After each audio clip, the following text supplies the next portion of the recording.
প্রশ্ন কিন্তু আগেও ছিল, প্রশ্ন এখনো আছে, প্রশ্ন ভবিষ্যতেও থাকবে। গৌর কি ভগবান? এই প্রশ্ন আগে কে করেছিলেন? গৌর সমসাময়িক দেবগুরু বৃহস্পতি সমতুল্য যার জ্ঞান, পণ্ডিত সার্বভৌম ভট্টাচার্য, তিনি প্রশ্ন করেছিলেন যে গৌর কি ভগবান? যারা সভার মধ্যে কথা বলছেন, যারা সভার মধ্যে কথা বলছেন তাদের একটা ভাব প্রকাশ হচ্ছে আমরা কীর্তন শুনবই, এরকম একটা ব্যাপার। কীর্তন শুনবো বলে আমরা জায়গা করে নিচ্ছি, আদৌ তা না। কীর্তন খায় না, মাথায় দেয়, কিছুই বোঝে না। যদি বুঝতো সভাতে কিভাবে থাকতে হয়, সেটা কিন্তু তাদের বোধগম্য আগে হতো। যেমন সিনেমা হলে আমাদের অনেক সময় বসতে গিয়ে দেখা যায় বহুদিনের চেয়ার, তাতে ছাড় পোকা থাকে। এখন ছাড় পোকা থাকে, কুটকুট করে কামড়ায়, কিন্তু কেউ চিৎকার করে? নিজে নিজে চুলকোয়, এতটা বাবারি, কিন্তু চিৎকার করে না। কেন করে না? জানে একটা চিৎকারে এই যে সিনেমা যারা দেখছে তারা আমাকে ছেড়ে কথা বলবে না, কারণ সবার মনটা সিনেমার দিকে। কি বুঝলেন কথা থেকে? যা বোঝার বুঝে দিন। অর্থাৎ শত কষ্ট সহ্য করো, যেমন সিনেমা চুপ করে দেখতে হয়, কথা বলতে নাই। শত কষ্ট হলো, বসবার জায়গা না পেল, ঠেলাঠেলি হলো, কষ্ট হচ্ছে, তবু হরিকথায় যেন বাধা না আসে। এই ডিসিপ্লিনটা আমাদের মধ্যে কম। আর এই ডিসিপ্লিনে যখনই আপনি যাবেন, ডিসিপ্লিন যখনই আপনি মানে তাকে বলবেন যে ডিসিপ্লিন মেনে চলুন, তখনই দেখবেন পিছপা হচ্ছে। এটা বৈষ্ণব ধর্মের আগাগোড়া হয়ে আসছে। অন্যান্য মত পথে এত নাই, কিন্তু আমাদের বৈষ্ণবীয় মত অনুসারে যখনই আপনি নিয়ম মেনে ভগবৎ সেবা করতে বলছেন, তখনই মানুষ বলছে এত নিয়ম। কিন্তু নিয়ম ছাড়া কি কোনো কিছু হতে পারে? নিয়ম ছাড়া তো প্রথমত হচ্ছে, আমি একেবারে ঘর থেকে বলছি যে যে ছাদের নিচে আমি থাকি, নিয়ম ছাড়া তো সংসারই হয় না। যে সংসারে নিয়ম নাই, নিয়ম মানে ডিসিপ্লিন নাই, সে তো সংসারই না, সেটা তো সংসারই বলে না। সংসার মানে হচ্ছে ডিসিপ্লিন। তারপর তো আরো কত শত জায়গা আছে, সব ডিসিপ্লিন, স্কুল, কলেজ, থানা, হাসপাতাল, হ্যাঁ, সব জায়গায় ডিসিপ্লিন। একমাত্র দেখবেন এই পথে যখনই মানুষকে ডিসিপ্লিনের কথা বলা হচ্ছে, তখন কিন্তু মানুষ মেনে নিতে পারছে না। মানে আবেগবশত যত কাজ করে নেওয়া যায়, কিন্তু এটা আবেগের পথ নয়। আবেগের পথে হয়তো কিছুক্ষণের জন্য স্ফূর্তি হয়, কিছুক্ষণের জন্য স্ফূর্তি হয়, কিন্তু তাতে ভক্তিটা কখনো, ভক্তির অনুভূতির গাঢ়তা আসে না। এই জন্য প্রকৃত সাধু, সন্ত, মহাত্মান, বৈষ্ণব এদের সঙ্গ করতে হয়, এরা তখন এই শিক্ষাগুলো দেয়। যাই হোক, আজকে সভাতে আমরা যারা জড়ো হয়েছি, সান্ধ্য সময়ে আমরা সভাতে বসে হরিকথার সাধনে আমরা শুরুতেই মহাজনী পদাবলিতে পেলাম গৌর আমার সাক্ষাৎ ভগবান, যার জন্য ত্রিভুবন করে যার চরণবন্দন। অর্থাৎ স্বর্গমর্ত পাতালে যে যেখানে আছে সবাই তার চরণ বন্দনা করে। তাহলে সকলে যখন তার চরণ বন্দনা করছে, তাহলে বুঝে নিতে হবে গৌর আমার সাক্ষাৎ ভগবান।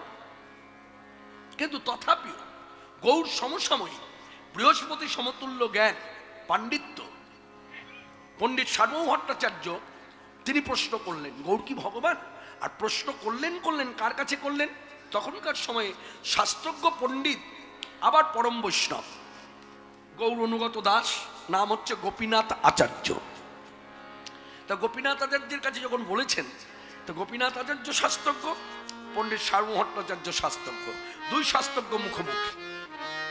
তো গোপীনাথ আচার্য বলছে, দেখুন আপনি তো শাস্ত্র চর্চা করেছেন, আপনাকে আমি কি বলবো বলুন তো, শাস্ত্রজ্ঞান তো আপনার অগাধ, আমি কি করে আপনাকে বোঝাবো যে গৌর ভগবান?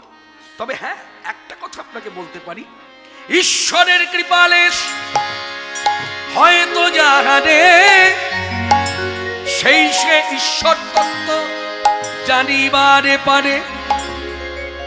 অর্থাৎ এখানে বুঝিয়ে দিলেন যে আপনার মধ্যে জ্ঞান আছে, পাণ্ডিত্য আছে, শাস্ত্রজ্ঞ, কিন্তু শাস্ত্র চর্চা করেও আপনার যিনি সাক্ষাৎ শাস্ত্র আমার গৌর সুন্দর, তাকে আপনার উপলব্ধি হয়নি। অর্থাৎ তার কৃপা না হলে তাকে উপলব্ধি করা যায় না। কেউ যদি ভাবে যে সুন্দর করে যদি আমি মানুষকে বোঝাতে পারি তাহলে ভগবত তত্ত্বটা মানুষ বুঝতে পারবে। এখানে আমার পরমারাধ্য গুরুদেবের কথা বলতে হয়। তিনি ছিলেন বিশ্ববিখ্যাত দার্শনিক, পরম বৈষ্ণব, অগাধ পাণ্ডিত্য। আপনারা গুগল সার্চ করলেই, নামটা বললে পরে গুগল সার্চ করলেই তার বায়োডাটা আপনারা পেয়ে যাবেন। অতএব মাইকের সামনে দাঁড়িয়ে বক্তা হয়ে আমার গুরুদেবের পরিচয় দেওয়ার প্রয়োজন নাই, শুধু নামটা বলি। ওং বিষ্ণুপাদ ডক্টর মহানামব্রত ব্রহ্মচারী। তিনি শ্রীমুখে বলছেন আমাকে উদ্দেশ্য করে, শোনো কৃষ্ণ, ভগবত তত্ত্বটা এই যে বলবার কথা নয়, এই যে বলবার কথা নয়, এই যে বলবার কথা নয়, বলবার কথা নয়, শুধুই অনুভবের বিষয় বলবার কথা নয়, যে শুধুই অনুভবের বিষয় বলবার কথা নয়, শুধুই অনুভবের বিষয় বলবার কথা নয়, যে শুধুই অনুভবের বিষয়, গৌর গোবিন্দ লীলা মাধুরী, শুধুই অনুভবের বিষয়, গোবিন্দ লীলা মাধুরী, শুধুই অনুভবের বিষয় বলবার কথা নয়। একটা কথা বললেন, বোঝাবার কথা নয়, বলবার কথা নয়, শুধুই অনুভবের বিষয় বললেন। তারপর আবার আরেকটা কথা বললেন, কি বললেন? বলে বোঝালেও বোঝে না তারা, বোঝালেও বোঝে না তারা, বোঝালেও বোঝে না তারা, এ কথা বোঝালেও বোঝে না তারা, অন্ধকারে আত্মহারা আপন আপন করে সারা, ওরা অন্ধকারে আত্মহারা আপন আপন করে সারা, অন্ধকারে আত্মহারা ওরা বোঝালেও বোঝে না তারা। বলছে বোঝালেও বোঝে না তারা, অন্ধকারে আত্মহারা আপন আপন করে সারা।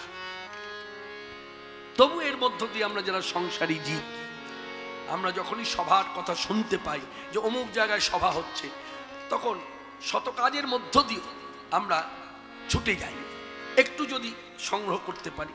তাই এই আশায় বুক বেঁধে আমরা যারা সকলে এসেছি সভাতে, সবই ভগবত কৃপা। তিনি কৃপা করে না বলালে কার সাধ্য আছে বলতে পারে? তিনি কৃপা করে শুনবার ধৈর্য যদি না দেয়, কার সাধ্য আছে ধৈর্য ধরে শুনতে পারে? সবটাই হচ্ছে তার কৃপার উপর নির্ভর। তাই আজকে শুরুতেই যে কথাটা হলো যে গৌর কি ভগবান, উপলব্ধি মনে রাখবেন, গৌর কৃপা যার হয়েছে তার উপলব্ধি হয়।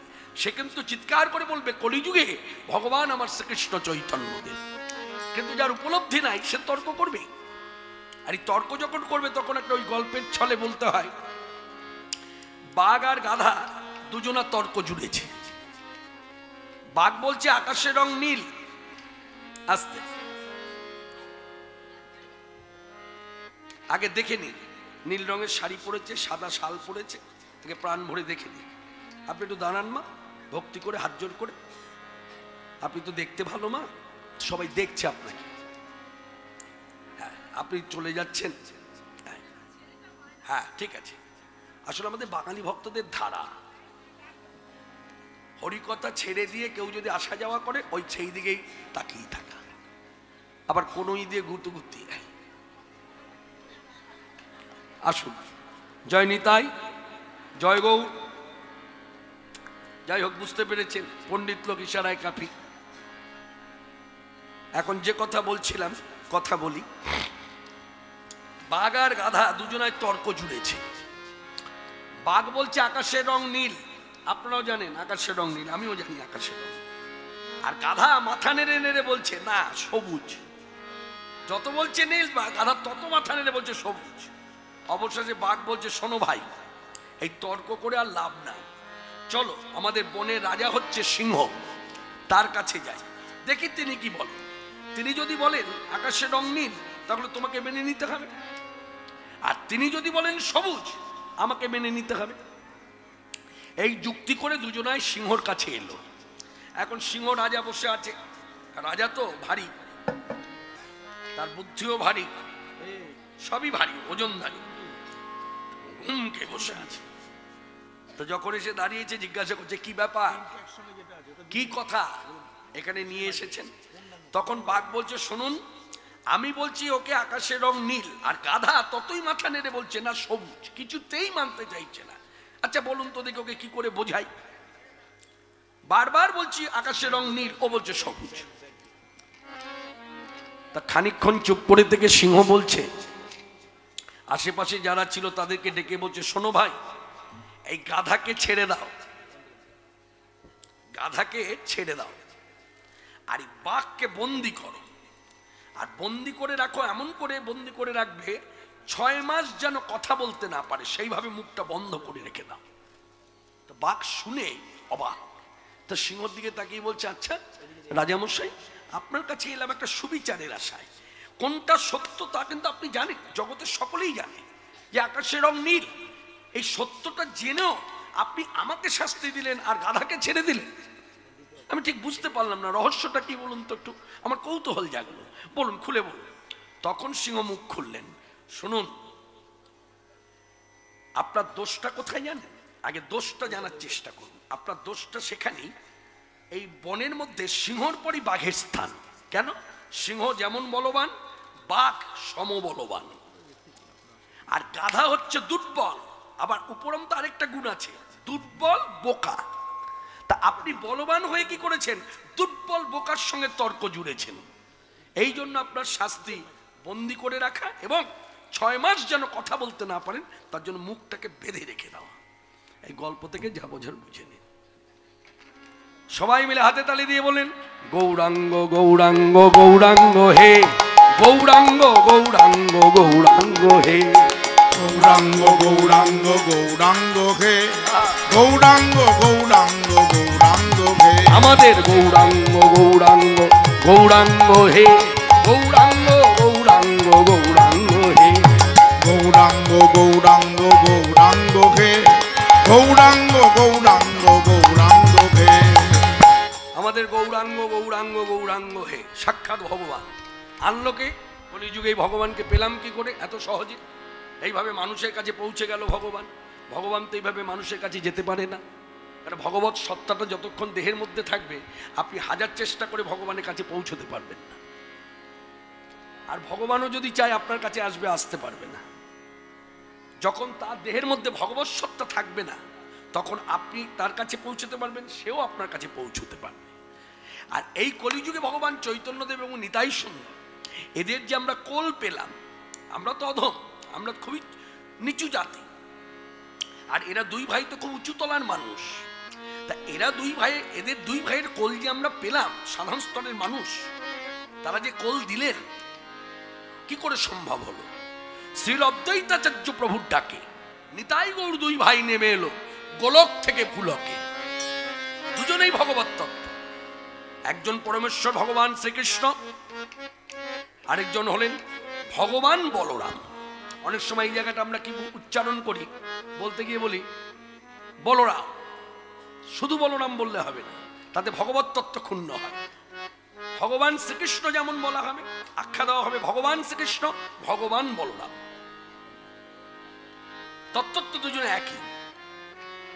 তা সেই ব্রজের বলরাম এবে নিতাই সুন্দর, সেই ব্রজের শ্রীকৃষ্ণ এবে আমার গৌর সুন্দর। আপনারা সকলেই জানেন, ভাগ্যবান ভাগ্যবতী যারা সভাতে উপস্থিত, সঙ্গে আমিও ভাগ্যবান। আমি বলবো না আমি আমার ভাগ্য হতো, নিজেকে গর্ববোধ হয় ভাগ্যবান বলে। গর্ব এই কারণে হয়, আমি বলে দিই, বুঝিয়ে দিই। দেখুন, এই কিছুদিন আগে শ্রীমন নিতাই চাঁদের 550তম জন্মোৎসব পালন হলো। আপনারা যারা সকলে এখানে উপস্থিত, আমিও উপস্থিত, আমরা প্রত্যেকেই কিন্তু সামিল হয়েছি। তার কত ভাগ্যবান বলুন তো। এই জন্মোৎসবটা যেদিন পালন হলো তার আগের দিনও তো চলে যেতে পারতাম, কিন্তু আমরা দেখে গেলাম। এখন যদি মৃত্যু হয় কোনো আফসোস নেই, আমরা দেখে গেলাম, আমরা শুনে গেলাম, আমরা কীর্তন করে গেলাম, আমরা কীর্তন করলাম, কীর্তন শুনলাম, ধুলায় গড়াগড়ি দিলাম ভক্তকুল শ্রীমন নিতাই চাঁদের আবির্ভাব উৎসবে। এই নিতাই চাঁদ কিন্তু অন্য কেউ নয়, তুমি ব্রজের বলাই, তুমি ব্রজের বলাই, তুমি ব্রজের বলাই, তুমি ব্রজের বলাই, তুমি ব্রজের বলাই, তুমি ব্রজের বলাই, তুমি ব্রজের বলাই, তুমি ব্রজের বলাই, রোহিণী নন্দন তুমি ব্রজের বলাই, রোহিণী নন্দন তুমি ব্রজের বলাই, রোহিণী নন্দন তুমি ব্রজের বলাই, রোহিণী নন্দন তুমি ব্রজের বলাই, সত্যতে সংকর্ষণ তুমি যে বলাই, সত্যতে সংকর্ষণ তুমি যে বলাই, সত্যতে সংকর্ষণ তুমি যে বলাই, সত্যতে সংকর্ষণ তুমি যে বলাই, ত্রেতায় ধনুর্ধারী রামের ছোট ভাই, ওগো ত্রেতায় ধনুর্ধারী রামের ছোট ভাই, পড়েতে তুমি ওগো তুমি যে বলাই, ওগো দাপনেতে তুমি ওগো তুমি যে বলাই, পড়েতে তুমি ওগো তুমি যে বলাই, ওগো দাপনেতে তুমি ওগো তুমি যে বলাই, কলিযুগে গৌরাগ্রজ, কলিযুগে গৌরাগ্রজ, কলিযুগে গৌরাগ্রজ পাগল নিতাই, তুমি ব্রজের বলাই, তুমি ব্রজের বলাই, তুমি ব্রজের বলাই, তুমি ব্রজের বলাই, রোহিণী নন্দন তুমি ব্রজের বলাই, ওগো রক্ষিণী নন্দন তুমি ব্রজের বলাই, রোহিণী নন্দন তুমি ব্রজের বলাই, ওগো রক্ষিণী নন্দন তুমি ব্রজের বলাই, মহানাম কয় অবধূত তোমার লীলারন্ত নাই, মহানাম কয় অবধূত তোমার লীলারন্ত নাই, মহানাম কয় অবধূত তোমার লীলারন্ত নাই, মহানাম কয় অবধূত তোমার লীলারন্ত নাই, বুঝিতে পারি না কিছু তবু বুঝিতে চাই, ওগো বুঝিতে পারি না কিছু তবু বুঝিতে চাই, বুঝিতে পারি না কিছু, বুঝিতে পারি না, বুঝিতে পারি না কিছু। আমাদের একটা স্বভাব আছে, 2023 সালে 22 সাল পার করে সবে 23 সালে পড়েছি, 2 মাস চলছে রানিং, ফেব্রুয়ারি মাস। কথাটা সবাই বসে কে কিভাবে নেবেন আমি জানি না। গীতা ক্লাস হচ্ছে এখন, বর্তমানে গীতা ক্লাস হচ্ছে, 30 বছর আগে গীতা ক্লাস ছিল না। কেউ কেউ ঘরে বসে গীতা পাঠ করত। মনে রাখবেন, গীতা পাঠ শুনে, গীতা পাঠ ক্লাস করে একটা জিনিস কিন্তু লাভ হয়েছে। বলে কি লাভ? আর কিছু আমার হোক চাই না হোক, অর্জুনের মতো স্বভাবটা আমার তৈরি হয়ে গেছে। অর্জুনের স্বভাব কি ছিল? কৃষ্ণকে শুধুই প্রশ্ন করা, এটা কেন, ওটা কেন, সেটা কেন, এটা কেন। অবশেষে পরমেশ্বর ভগবান শ্রীকৃষ্ণ শ্রীমুখে বলেই দিলেন, অর্জুন এত প্রশ্ন করো কেন? এত প্রশ্ন কিসে? এত জেনে কি লাভ হবে? কি হবে তোমার এত কিছু জেনে? দেখবেন এই ভাবটা আমাদের মধ্যে আছে। আমি একটা দৃষ্টান্ত দিয়ে বলি, যেহেতু আমি সবাই উপস্থিত, আমার নাম কৃষ্ণপাল অনুষ্ঠান সূচিতে লেখা আছে, অতএব আমি আমার অনুভূতির দ্বারা যে কথা বলবো সে কথা তো আর আপনি বলবেন না। তাই আমি বক্তা যখন আমার ব্যক্তিগত মতামতের কথা বলবোই সভা মধ্যে দাঁড়িয়ে। যেমন ধরুন, এই যে আপনারা কীর্তন শুনতে এসেছেন, এমন একটা ভক্তি কাজ করছে বক্তার প্রতি, বক্তার বাইরেটা জানার চেষ্টা করেননি, করেছেন? কিন্তু এই বক্তা, আমি কৃষ্ণপাল, এখনই যদি ঠাকুর হরিদাসের জীবনী কথা বলি, দেখবেন অনেকে প্রশ্ন করবে, আচ্ছা ঠাকুর হরিদাস কি মুসলমান না হিন্দু? আমার প্রশ্ন হচ্ছে, আপনি যে ভক্তি নিয়ে কৃষ্ণপালের কীর্তন শুনতে এলেন, জানার চেষ্টা করলেন না কৃষ্ণপাল কি বিবাহিত? যদিও বা বিয়ে করে, একসঙ্গে ঘর করে, যদিও বা একসঙ্গে ঘর করে, ছেলে মেয়ে কটা, শ্বশুর বাড়ি কোথায়, কি এগুলো কেউ জানে? জানার চেষ্টা করে? এই জেনে কি কীর্তন শুনতে যায়? তাহলে এত ভক্তি বক্তার প্রতি কিছু বাইরেটা জানার চেষ্টা করলেন না। আর আপনার ঠাকুর হরিদাসের প্রতি বিন্দুমাত্র ভক্তি নাই। প্রথমেই শুরুতেই তার কোথায় জন্ম সেটা দেখতে হবে। কেন? সে যে কোনোই জন্মা, সে কি দিল সেটা কি নিতে পারি না? আমার বক্তব্য হচ্ছে সেখানে। মনে রাখবেন, প্রশ্ন ভালো, কিন্তু এমন কি ভক্তিরাজ্যে এমন কিছু প্রশ্ন করব না যে প্রশ্নের জন্য আমার প্রকৃত ভক্তিটা ভেতর থেকে উধাও হয়ে যাবে। এই কথাটা বলার জন্যই আমি দৃষ্টান্ত দিয়ে নিজেকে দিয়ে উপস্থাপনা করলাম। ভক্তিরাজ্যে যত প্রশ্ন করবেন না ততই লাভ। যেমন শিশু সারল্য ভাব, শিশু যখন মায়ের দুধ খায় তখন শুধু দুধই খাচ্ছে। শিশু কি জানে মায়ের দুধের, মায়ের যে স্তনের মধ্যে দুধ আছে আবার রক্ত আছে? শিশু কি জানে? জানে না। শিশু আনন্দে হাত পা নাড়ে আর দুধ খায়, বলে আমি মায়ের দুধ খাচ্ছি। এ জানে কে? জানে ডাক্তার। সিরিঞ্জ ফোটায়, সিরিঞ্জে ধরা পড়ে রক্ত। তাহলে সত্য কিন্তু দুটোই, রক্ত আছে, দুধও আছে। আস্বাদনের তারতম্য, শিশু আস্বাদন করেছে তাই দুধ পেয়েছে, তোমরা সিরিঞ্জ ফুটিয়েছো তাই রক্ত পেয়েছো। যার জন্যই তো ভারতীয় ঋষি ঋষি তারা কি বলেছেন, বেদাহমেতাং পুরুষাং মহান্তাং। আমরা দেখেছি, আমরা উপলব্ধি করেছি যে ভগবান আছেন, মিথ্যা নয়, আছেন। কিভাবে বললো? কেন বললো না? শিশু সারল্য ভাব না থাকলে ভগবত তত্ত্ব ধরা যায় না। সিরিঞ্জের মতো মন নিয়ে যদি আমরা এই পথে আসি, জানবেন গোটাটাই রক্ত পাবো, দুধের সন্ধান আর পাবো না। যার জন্য এইসব কথার মান্যতা দিতে হবে। আগে নিজেকে তৈরি করতে হবে, আমি কি কেমন ভাবে শুনবো। হরে কৃষ্ণ।